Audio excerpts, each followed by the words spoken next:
Ambalma ou onignantma. Ambalamso Madame Sissi Ramata Sissoko ana ou batanti rakabo Atlanta, États-Unis. Aubadoko Odongo. Francis président Macron.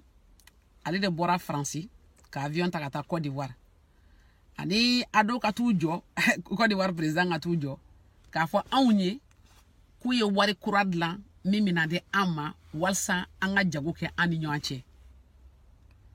On fait droit il faut to bodnyena. Usera ka mo damani hakili nyakami. Africain damani sarala uluye demisenu hakili traumatisé. Ka blue hakili la ko Francis de ba wari garantie. Donc pour vous ka président de bina fo onyi nyoanche ambe jago ke tugum. Ame faka wari nyefo nyena anye sefa ko kuma fo tuma chama abara nye video chama ke ninka. Afora fana koni réunion kera France ni dugula mogo munun banga video la mambe wari nyefo ulu nyele la ulu saka nyagami katunu ubeka nga detemine kana ni politique warawi ka mogo sara ka ubla baraw la ku sara million biduru walsa ku datu ulu mu saka kuma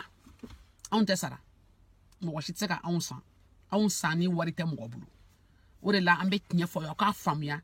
ubeka nga tani jamana e bulo minka jamana nyama utika nga famia liminke wari kubate kamanta amoketa moke okay wari kumbi litara bengara itara muti itara gaw itara kaike sani kumbeke fere beke wari bi yelama mauni nyogonche o madilka kokobai wari kera fenkli ni kama e asa Traoré be medina kura e jenaba kulubali e be nyarila e be wusulan fere ni bi dege fere abe faka fere ke awni nyoanche ga e magote wusura na bi pasa be bulu kaba e fara magote dege la be bulu obe minke obe ta sane fendo e mimba oni nyogoncha ama fama ko wari bisa ke courrier abisa ke papier abisa ke fen chama abisa ke negei mimba to anga fo ni anya ale fo ale be ben ngomi tanduro ube dege mwana ma ube wusula kemenama wari ne bi do awni nyogoncha obe jago ke awni nyogoncha wari ke rodron ka na fa fo warate warla wore la nyek dugu kemen fulani ko beka wari bi bulu fo africain na awon teke mo shite nyana min tayra ka warla o kama amba do ko wari dlani te ko baye ko gelen foite jago dron ni mawni nyanche mais komi u yan coloniser kuma mi ulu yan wardla parce que kuma ngana fulo fudi yera folo la no kuma nga dugula ke kori ni sanuke o kuma ta fu kunte war foida makoy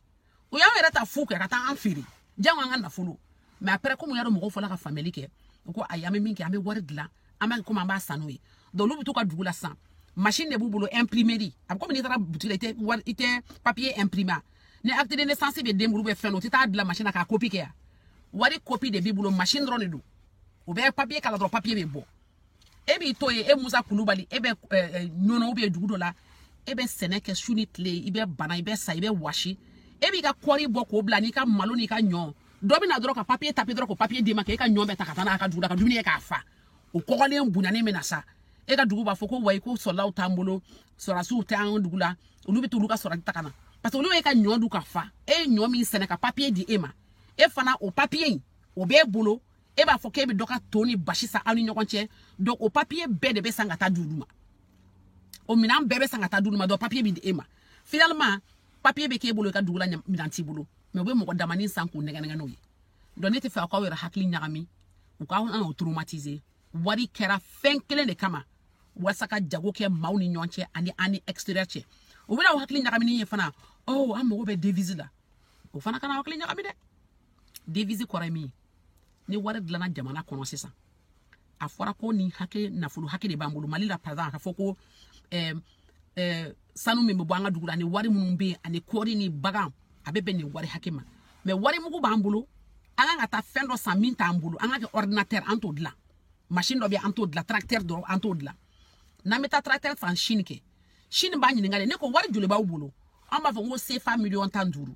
shin ba fa ayi comme on te sefa don parce que sefa ni a reconnaître il faut ka sefa nyela maka ke euro e na kera euro na bena euro tanduru ma amba fero ma ni euro de parce que français de quoi on ma ulu de ta ayo ulu ta ya ko wari parce que ulu ba ko wari ulu ba ko wari garantie ulu garantie ni quoi parce que dana te awireka on de ko ayi dana ya ba anka ante français ka garantie fait anyere ba nga wari la anyere ye na ambasa on ne b'a fɔ an mago bɛ tracteur 15 la aw b'a fɔ k'aw mago bɛ kengeleba bouteille 15 la ou bien aw mago bɛ kɔri la ou bien aw mago bɛ an ka sanu na ou bien aw mago bɛ an ka dabileni na aw mago bɛ an ka ziramugu la fɛn minnu b'a anw yɛrɛ bolo an ka cacao fɛn min bɛ san diɲɛ na anw de b'o fɔ aw ye k'a fɔ anw fana man ka ziramugu feere nin hakɛ de la anw man ka sanu feere nin na mais comme anw ka wari a garantilen ni faransi de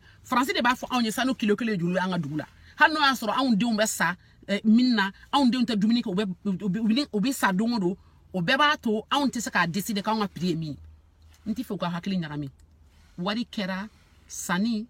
feereli yɛlɛmani nafolo ni ɲɔgɔn cɛ ni gouvernement bɛ wari dilan a b'a baser fɛn kelen de kan jamana nafolo fana tɛ kɔri mugu dɔrɔn ye dɛ ou bien fɛn mugu y'i bolo dɛ nafolo ye hakilina ye nafolo ye hakili yɛlɛma ye c'est comme ne bɛ kan ka kuma min k'aw fɛ nafolo de don parce que ni dugu dɔw don sisan ne bɛ video kɛ u bɛ ne sara de ne k'a fɔ aw ye a ko ne ye madame ye ne bɛ école de kalan donc ne bɛ école kalan u bɛ ne sara de o parce que n bɛ kan ka dɔnniya dɔrɔn ne mɔgɔ ma n tɛ mɔgɔ la n tɛ fɔ n bɛ kuma dɔrɔn de f'u ye don o don u b'a mɛn kolo bɛ tan bana bɛ kɛ tan a banna o fana de ye sara ye donc ne bɛ kan ka min kɛ normalement a bɛ komi ne kan ka sara de k'a fɔ aw ye u bɛ kan k'aw ɲagami u bɛ kan k'aw suɲɛ pour vous dire seulement que hakilina ɲuman min bɛ Mali la min bɛ Côte d'Ivoire mɔgɔw ka miirita dusu hali mɔgɔ min bɛ fossé fura mɔgɔ min bɛ carré fura o bɛɛ ye wari de ye i ma bɛ taa ozone sara u tɛ aw sara aw min bɛ carré fura i ma jeune bɛ bɔ ka yɔrɔ fura mɔgɔ si tɛ aw sara normalement kan ka sara de o bon wari kɛra pour que ka se ka fanga dɔ san hakili san nafolo san fɛn de san ne tun bɛ kɔn k'o dɔrɔn de fɔ aw k'a faamu faransi tɛ wari foyi garanti an de b'an ka wari dilan an tɛ eco fɛ bi an t'a fɛ sini an tɛ sefa fɛ bi an t'a fɛ sini an de b'an yɛrɛ ka wari dilan an yɛrɛ ka terme na a bɛ diya anw ye cogo min tɔgɔ min ka d'an ye an b'o de da la anw de bɛ taa f'u ye k'an y'an ka wari dilan an ka wari filɛ nin wa anw de bɛ taa dugu tɔ la ka taa an ka sanni kɛ an tɛ taa ni faransi an tɛ taa ni intermédiaire ye anw de bɛ taa Chine anw de bɛ taa Japon anw de bɛ taa Allemagne k'u ka machine san olu de b'anw ka fɛn san u b'an ka moringa san u b'an ka sanu san u b'an ka hakilina ɲumanw san u b'an ka dugukolo minɛnw san u b'an ka hali fɛn wɛrɛ san min t'o ye an de b'o décider olu t'o décider o de la n ko bɛ fɛ ka nin video k'a k'a faamuya mɔgɔ si kana o hakili ɲagami wari kɛra min kama an b'a dɔn an tɛ lagalagatɔ ye an bɛ kan ka kalan kɛ an de denw kalan olu denw de bɛ taa an ka école la an denw bɛ t'u ka école la donc bɛɛ b'a faamuya donc a b'aw jija kosɛbɛ nin kɛlɛ bɛ continuer mɔgɔ minnu bɛ kan ka kɛlɛ kɛ u bɛ kan ka essayer k'u lagosi k'a fɔ nin ye nin nɛn dɛ fu pɛnɛ a bɛɛ nkalon kɛlɛ bɛ kɛ o de kan kan an ka wari anw de ta don an ka kan an de ta don an ka nafolo anw de ta don an ka dugu anw de ta don anw kelen de bɛ se k'a jɔ maa si tɛ se k'a jɔ n'anw yɛrɛ kelen tɛ donc continuer la lutte kɛlɛ in bɛ continuer jusqu'à ce que an ka indépendance économique ta an faw ye kɛlɛ kɛ politique la anw ye économie ye wa jamana bɛ bɔ bolo la inchallah parce que an dusu b'a kan hakili b'a kan an ni b'a kan wa an t'a dabila fo an da jeli ma merci beaucoup ka tile yɛrɛ caya